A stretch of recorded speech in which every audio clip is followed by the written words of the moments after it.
वह मेरे साथ जबरदस्ती कर रही थी। रात के 2 बजे थे। अमन अपने कमरे में बेसुध सोया हुआ था कि तभी दरवाजे पर ठक हुई।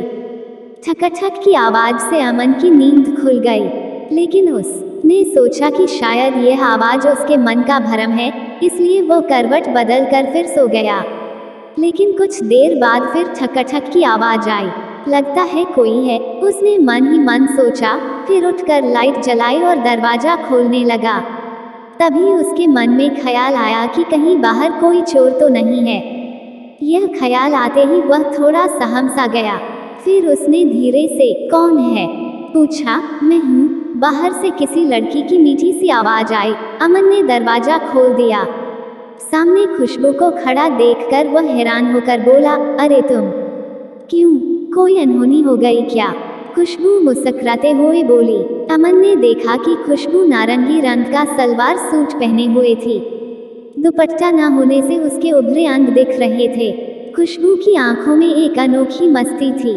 उसे देखकर अमन को ऐसा लगा जैसे उसके आगे कोई स्वर्ग की अप्सरा खड़ी हो। तभी खुशबू कमरे के अंदर आ गई और अमन को अपनी बाहों में भरकर उसके होंठों पर अपने होंठ टिका दिए।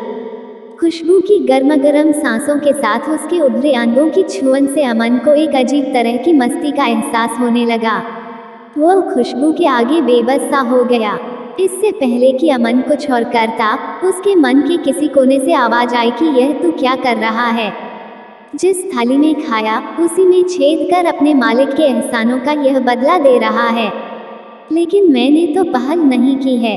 खुशबू खुद ही ऐसा चाहती है, तभी तो इतनी रात गए मेरे पास आई है। उसने सोचा और खुद को खुशबू से अलग करते हुए बोला, खुशबू, अब तुम चली जाओ और फिर कभी मेरे करीब न आना। क्या ऐसे ही चली जाऊं? खुशबू ने प्यासी नजरों से अमन को देखा। अमन के दिमाग में एक एक करके पिछली बातें घूमने लगी। अमन बीए पास होकर भी बेरोजगार था। उसने कई इंटरव्यू दिए, पर कहीं भी कामयाब नहीं हुआ। आखिर में निराश होकर उसने एक दोस्त के कहने पर गाड़ी चलाना सीखा और बतौर ड्राइवर डॉक्टर विश्वास की कार चलाने लगा। अमन की मेहनत और ईमानदारी से खुश होकर विश्वास उसे बेटे की तरह मानने लगे और उसकी हर जरूरत को फौरन पूरा कर देते। खुशबू डॉक्टर विश्वास की एकलौती बेटी थी। वह बहुत शौक, चंचल और खूबसूरत थी। वह हमेशा अपनी अदाओं से अमन को रिझाती, पर अमन मन से उसे अपनी बहन मानता था और पिछले रक्षाबंधन पर खुशबू ने उसको राखी भी बांधी थी। डॉक्टर विश्वास ने अपने घर के पिछवाड़े वाला कमरा अमन को रहने के लिए दिया था। वो वहीं अपनी रात बिताता और दिन में डॉक्टर साहब की कार चलाता था। इधर कुछ दिनों से अमन महसूस कर रहा था कि खुशबू की नीयत ठीक नहीं है। वो तरह तरह से उसे अपने जाल में फांसने की कोशिश कर रही थी।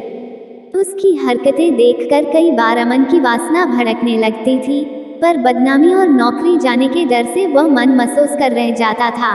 पिछले हफ्ते की बात है। डॉक्टर विश्वास अमन से बोले, अमन, खुशबू अपनी कुछ सहेलियों के साथ पिकनिक पर जा रही है। तुम सबको कार से ले जाओ। ध्यान रखना, किसी को कोई तकलीफ ना हो। जी। अमन ने बस इतना ही कहा। अमन ने कार निकाली तो खुशबू कार पर सवार हो गई। कार चल पड़ी। कहाँ जाना है? तभी अमन ने खुशबू से पूछा। खुशबू बोली, होटल फ्यूचर। क्या तुम होटल में पिकनिक मनाओगी? तुम्हारी सहेलियां कहाँ रह गईं? अमन ने पूछा। पिकनिक वाली बात मनगढ़ंत थी। मैंने पापा से झूठ बोला था। खुशबू हंसते हुए बोली, पहले तुम एक कमरा तो बुक कराओ। अमन ने हैरानी से खुशबू की ओर देखा और कमरा बुक कराने होटल की ओर चला गया। जब दोनों कमरे में आए तो खुशबू ने कहा, अमन, कुछ नाश्ता मंगाओ। थोड़ी देर बाद दोनों नाश्ता कर चुके तो खुशबू रुमाल से हाथ पोंछती हुई अमन के और करीब खिसक आई और बोली, कुछ बात नहीं करोगे?